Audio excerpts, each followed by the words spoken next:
ناظرین گرامی قدر، آپ نے جو اعتراض کے بارے میں ہمیں بتایا کہ لوگ اعتراض کرتے ہیں کہ جناب مسیح نے حضرت یوحنا بپتسمہ دینے والے کو ہوا سے ہلتا ہوا سرکنڈا کہا. یہ 11 باب ہے متی رسول کی معرفت انجیل، اس کا 11 باب، اس کی 7ویں آیت سے آپ نے یہ اخذ کیا کہ جناب مسیح کے انداز گفتگو سے ایسا لگتا ہے کہ انہوں نے جناب حضرت یوحنا کے بارے میں طنز کیا. گو کہ ایسی بات ہرگز نہیں، اس کو پورے کانٹیکسٹ کو پڑھنے کی ضرورت ہے. اور ہمیں نظر آتا ہے کہ جناب حضرت یوحنا جب جیل میں جاتے ہیں، انہیں ہیرودیس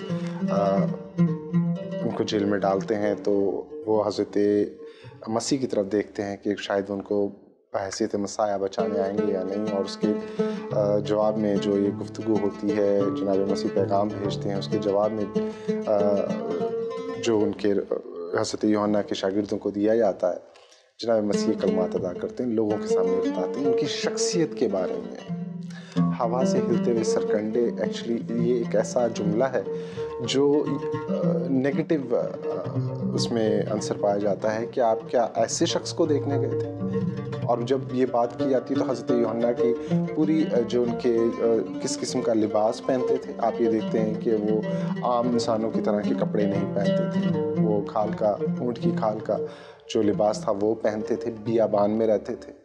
وہ عام انسانوں کی طرح، ان کو کوئی لالچ نہیں دے سکتا تھا لباس کا. وہ کسی اس بات سے ویب نہیں کر سکتے تھے، اپنے عقیدے سے، اپنے ایمان سے بہت مضبوطی سے کھڑے ہوئے تھے.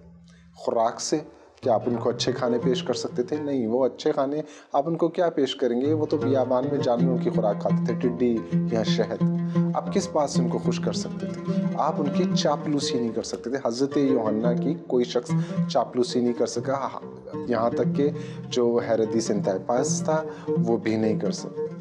آپ یہ دیکھتے جب انہوں نے گناہ کیا، ہیرودیس نے گناہ کیا، اپنے بھائی کی وائف اور اس کی بیٹی کو لے آیا، تو حضرت یوحنا نے گو کہ وہ ان کی بہت زیادہ حفاظت کرتے تھے. ہیرودیس ان کو بہت نبی کی طرح عزت کرتے تھے، بہت زیادہ عزت کرتے تھے، اور لوگوں کے سامنے بھی کرتے ہوں گے. لیکن جب انہوں نے گناہ کیا جو شریعت کے خلاف تھا، حضرت یوحنا کو برا لگا. حضرت یوحنا نے کسی چیز کو وہ خاطر میں نہیں لائے اور ان کو بتایا کہ آپ نے گناہ کیا ہے اور میں تو آپ کہہ رہا ہوں. انہوں نے تم کا لفظ استعمال کیا. تو جب جناب مسیح نے یہ کہا کہ آپ کسے دیکھنے گئے تھے، کیا ہوا سے ہلتے سرکنڈے کو، تو وہ طنز نہیں تھا، ان کی شخصیت کی مضبوطی کے بارے میں تھا. یہ وہ بات تھی جو جناب مسیح نے کہی کہ جس گھر کو جو شخص اپنا گھر چٹان پہ بناتا ہے، تو وہ حضرت یوحنا میں یہ دیکھ رہے تھے، کیونکہ جناب مسیح کا یہ بھی تو قول ہے. اگر آپ اسی قول کو کہتے ہیں کہ صحیح ہے، تو اسی انجیل میں، یعنی انجیل کے پیغام کے اندر، آپ کو جناب مسیح حضرت یوحنا کو کہتے ہوئے نظر آتے ہیں کہ نبیوں میں آج تک جو پیدا ہوئے ہیں ماں کے پیٹ سے، ان میں سے سب سے بڑا حضرت یوحنا ہے. تو آپ یہ کس طرح سے کہہ سکتے ہیں کہ جناب مسیح نے حضرت یوحنا پر طنز کاڑھا؟ ایسا کوئی بات نہیں ہے. یہ آپ کو سمجھنا ہوتا ہے، اور اس کے لیے بہترین طریقہ یہ ہے کہ آپ جناب مسیح کے جو کلمات ہیں ان کو کانٹیکسٹ کے اندر پڑھیں، سیاق و سباق میں پڑھیں. یہ ان کے کردار کے حوالے سے تھا کہ جناب حضرت یوحنا کو کبھی کوئی چاپلوسی، کبھی کوئی لالچ، کبھی کوئی رشوت نہیں دی جا سکتی تھی، اور نہ وہ کبھی ایسی چیزوں سے مروب ہو سکتے تھے. جو مرد خدا ہوتے ہیں، جناب مسیح نے اس جملے کے ذریعے سے یہ بتایا کہ مرد خدا کیسے ہوتے ہیں.